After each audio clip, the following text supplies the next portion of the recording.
آپ جب اس تنقید کو پڑھیں گے تو کہیں نہ کہیں آپ کو لگے گا کہ اس بندے میں قباحت بھی ہے، اللہ والوں کو چھوڑ کے۔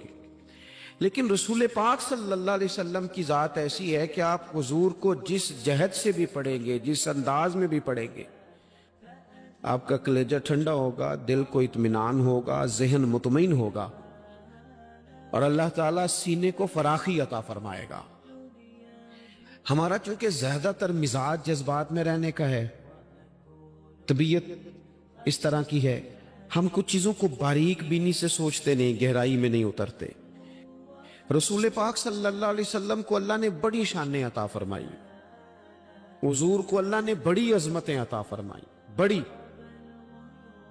اللہ کے رسول صلی اللہ تعالی علیہ وسلم امام الانبیاء ہیں۔ دیکھیں نا، کوئی آدمی کسی جماعت کی ایک چھوٹی سی تحصیل کا صدر ہوتا ہے تو وہ کارڈ بنوا لیتا ہے، اور اس پہ اس نے کئی جگہوں پہ لکھوایا ہوتا ہے کہ میں صدر ہوتا ہوں، یہ میں دنیا میں، تو لوگ اپنا کارڈ دے کے نا تو فوراً پہ میرا بھی مانگتے ہیں۔ تو میں کہتا ہوں میں نے تو کبھی بنوایا ہی نہیں، ضرورت ہی نہیں پڑی، کبھی بنوایا ہی نہیں، کارڈ کی کیا ضرورت ہے؟ اگر خوشبو ہو تو وہ آ جاتی ہے، اسے بتانا تھوڑی پڑتا ہے کہ میں خوشبو ہوں۔ تو ہوتا یہ ہے کہ چھوٹی سی تحصیل کا ایک شخص اور کسی جگہ اسے کوئی نمائندگی ہے تو وہ بات کرتا ہے، ہم تقریریں کر دیتے ہیں، آپ لوگ سن لیتے ہیں، ذرا غور تو کرے کیا کہہ رہا ہوں۔ کائنات میں سب سے بہترین انسان نبی اور رسول ہوتے ہیں، اور اللہ نے اپنے محبوب پاک کو نبیوں کا امام بنایا ہے۔ اس فضیلت کو سمجھے۔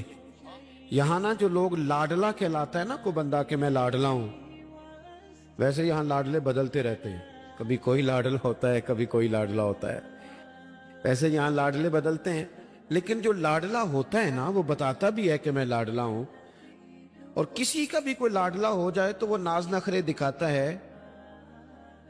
رسول کریم اور رب کے لاڈلے محبوب ہیں۔ لیکن جو بات میں نے آپ کی خدمت میں عرض کرنی، آپ اس پر توجہ کریں گے۔ حضور امام الانبیاء ہیں، اللہ کے محبوب ہیں، نبی پاک علیہ السلام کا پتھروں نے کلمہ پڑھا ہے، چاند حضور کے اشارے پر ڈوبتے ہوئے واپس لوٹ آیا ہے، سورج ڈوبتے ہوئے آ گیا ہے، چاند کے 2 ٹکڑے ہوئے ہیں۔ یہ ساری حضور کی شانیں اللہ نے اپنے محبوب کو معراج عطا فرمائی ہے۔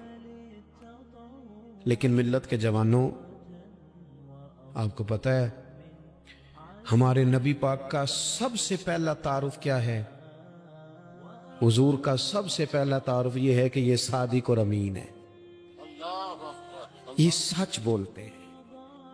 حضور کے اسوہ نور کی پہلی بات جو لوگوں کے سامنے آئی تھی وہ یہ تھی کہ یہ صادق ہیں، یہ سچے ہیں، یہ جھوٹ نہیں کہتے۔ آپ کو پتہ ہے رسول پاک صلی اللہ علیہ وسلم سے پوچھا گیا تھا، حضور مومن کنجوس ہوتا ہے؟ فرمایا کبھی ہو جاتا ہے۔ یا رسول اللہ مومن بزدل بھی ہوتا ہے؟ فرمایا کبھی ہو جاتا ہے۔ یا رسول اللہ مومن جھوٹ بولتا ہے؟ تو میرے کریم نے فرمایا نہیں، میرا مومن جھوٹ نہیں بولا کرتا۔ حضور کا جو پہلا تعارف ہے نا، یہ جو حضور کی 40 سالہ زندگی ہے نا، اسے نبی پاک علیہ السلام نے اپنی نبوت کی دلیل کے طور پر بیان فرمایا ہے۔ فرمایا فقط لبثت فیکم عمرا من قبلہ افلا تعقلون۔ محبوب آپ ان سے کہہ دے میں نے تمہارے بیچ وقت گزارا ہے، تمہیں عقل نہیں؟ کو میری طرح کا سچا دیکھا ہے تو دکھاؤ۔ آج میری ملت کا سب سے بڑا مسئلہ جھوٹ ہے، سب سے بڑا مسئلہ اعتماد نہیں۔ بیوی اپنے شوہر سے کہتی ہے کہ تو تھوڑے پیسے دے لیا کر، تھوڑے ایک جوڑے پہ میں گزارا کر لوں گی، میرے ساتھ سچ تو بول۔ تو لاہور جاتا ہے تو لاہور کا بتا کے جا۔ ماں کہتی ہے پتر سے کہ پتر تھوڑی باتیں بتایا کر پر سچی بتایا کر۔ قوم کا اعتماد اٹھ گیا سیاستدانوں سے، تم نے لمبے چوڑے وعدے کیے، تم نے بڑی باتیں سنائی، تم دیکھے نا۔ آپ کی توجہ اگر ہو تو میں ایک حوالہ اس طرح کا بھی عرض کروں آپ کی خدمت میں۔ سبز باغ دکھا کے لوگوں کو کبھی پریشان نہیں کرنا چاہیے، کبھی بھی۔ یہ ہمارے پیر بھلا کیا کرتے ہیں بیچارے، ایک کرامت اللہ خیر کرے کبھی کوئی ایک بن جاتی ہے نا تو پھر وہ کمپنی کی مشہوری کا ذریعہ بنتی ہے۔ وہ کہتے ہیں کرامت کو بھی فیس بک پہ ڈالو. میں نا کراچی جا رہا تھا تو لاہور میں تھوڑا سا مریض ہوں, مجھے الرجی ہو جاتی ہے, زیادہ دیر بیٹھ نہیں سکتا. تو ایک کانفرنس میں مجھے شرکت کرنی تھی, تو ایئرپورٹ سے ہی میں نے دوستوں سے پوچھا موسم تمہارا کیسا ہے؟ کہنے لگے پیر صاحب بڑی گرمی ہے اور شدت ہے بڑی, اے سی چلا کے بھی گاڑی میں دقت ہے. تو میں نے کہا اچھا دعا کرتے ہیں اللہ بارش برسا دے. تو یہ دعا لاہور ہو رہی تھی, میں کراچی ایئرپورٹ پہ اترا تو بارش ہو رہی تھی. تو جو مجھے لینے آئے تھے نا صاحب, وہ گاڑی میں ایک بندے کو کہہ رہے ہیں کہ وہ پیر صاحب نے لاہور آکھیا سی تو 1.5 گھنٹے جمی آ گیا ہے. اور میں نے اسے کہا بس کر, اب آگے نہ بتا, ایسا نہ ہو کہ 2-4 لوگ آ جائیں کہ پیر صاحب جو کہتے ہیں وہ ہو جاتا ہے. جڑے محرم راز حقیقت دے اور راز حقیقت کھول دے نہیں, جڑے محرم راز حقیقت دے اور راز حقیقت کھول دے نہیں. اے جنہ ویکھیا نہیں او کرن گلاں, جنہ ویکھ لیا او تے بول دے ہی نہیں. اس لیے یہ اس طرح کرامتوں کو نا کمپنی کی مشہوری کا ذریعہ, ہمارے سیاستدان, ہمارے بڑے لیڈران وہ سبز باغ دکھا دیتے ہیں. آپ تھوڑی باتیں کریں, محدود کریں, مختصر کریں. دیکھیں اللہ کے محبوب علیہ السلام سے طائف والوں نے کہا تھا, جب حضور علیہ السلام نے دین کی تبلیغ کی تو سیرت میں یہ عنوان بھی ہمیں ملتا ہے, یا رسول اللہ صلی اللہ علیہ وسلم اگر آپ کو کل حکومت ملتی ہے تو ہمیں حصہ ملے گا. عرب کے لوگوں کا مزاج تھا نا, انہوں نے حضور سے کہا اگر کل کلاں حکومت ملتی ہے تو ہم شریک ہوں گے. تو حضور مسکرائے, اور میرے نبی پاک کو حکومت ملنے کا پاک کتنا زیادہ تھا کہ مکے سے ہجرت کر رہے ہیں, مدینہ شریف ابھی پہنچے نہیں, رستے میں سراقہ بن مالک سے کہہ رہے ہیں کسرا کے کنگن آئیں گے. یعنی حضور بتا رہے ہیں کہ سپر پاور بھی ساری یہاں آ جائے گی. حضور تو خندق والے دن ایک ہتھوڑا مارتے تھے تو فرماتے تھے روم فتح ہو گیا, دوسرا مارتے تھے تو کہتے تھے ایران فتح ہو گیا. یہ بخاری میں چیزیں آپ کو ملے. حضور کو کامل یقین تھا کہ اذا جاء نصر اللہ والفتح, کامل یقین تھا کہ ان فتحنا لک فتحا مبینا, یہ ہوگا سارا کچھ.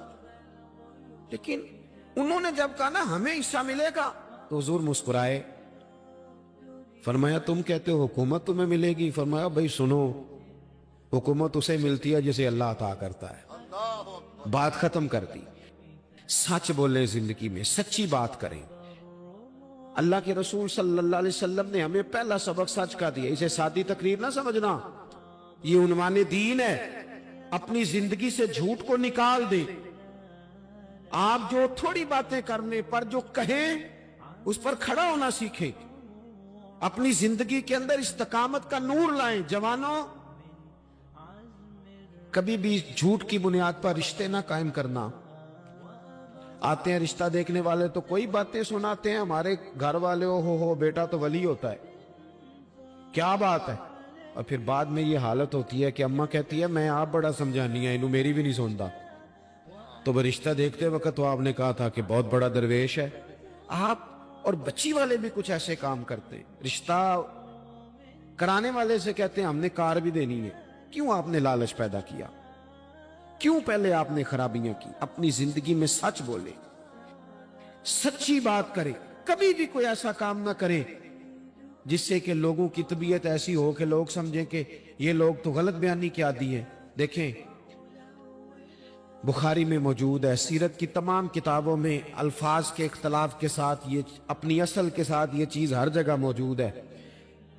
حضرت ابو سفیان رضی اللہ تعالیٰ عنہ بعد میں مسلمان ہوئے. فرماتے ہیں میں جب شاہ روم کو حضور کا خط گیا تھا نا ہرکل کو, حضور صلی اللہ علیہ وسلم نے اس سے کہا کہ کلمہ پڑھ لو. خطوط لکھے نبی کریم نے. اس نے کہا یہاں ڈھونڈو کوئی عرب کا سردار اگر آیا ہو تو میں ملنا چاہتا ہوں. ابو سفیان کہتے ہیں میں بغرض تجارت وہاں موجود تھا, مجھے لوگ پکڑ کے بادشاہ کے پاس لے گئے, میں کلمہ نہیں پڑھتا تھا. جب کوئی کسی کا مخالف ہوتا ہے تو اس نے کوئی کہانی بھی یاد کی ہوئی ہوتی ہے. ان لوگوں نے کہانی بھی یاد کی ہوئی تھی, معاذ اللہ جادوگر ہیں, شاعر ہیں, یہ کہانیاں بھی سناتے ہیں. کہتے ہیں کہ مجھے وہ لے گئے, بادشاہ کے سامنے کھڑا کر دیا. اب بادشاہ نے سوالات پوچھے، میں کوئی حق میں نہیں تھا کہ میں حق میں باتیں کرتا، میں تو اس وقت تک کلمہ نہیں پڑھتا تھا، اور جو کفار کہتے تھے وہ ساری باتیں میں نے کرنی تھی۔ کہتے ہیں بادشاہ نے اپنے دربار میں کھڑا کر کے سوال کیے، بڑے سوال پوچھے، بڑے میں نے جواب دیے، بڑے سوال پوچھے۔ یہ بھی پوچھا کہ ماننے والے ان کے غریب ہیں کہ امیر ہیں؟ میں نے کہا نہیں، ماڑے ماڑے بندے، میلاد کے جلوسوں میں بھی ماڑے ماڑے بندے ہی جاتے ہیں، ماڑے ماڑے غریب لوگ ہیں۔ اس نے یہ بھی پوچھا کہ ماننے والے بڑھ رہے ہیں یا گھٹ رہے ہیں؟ میں نے سارے جواب دیے۔ او ملت کے جوانوں، خدا را میری بات سننا۔ ابو سفیان کہتے ہیں غیروں کا دربار، سوال کرنے والا بھی کلمہ نہیں پڑھتا، ابھی جواب دینے والا بھی کلمہ نہیں پڑھتا۔ اس نے مجھ سے کہا کہ آپ نے بتایا کہ آپ رشتے میں چچا ہوتے ہیں، یہ بتاؤ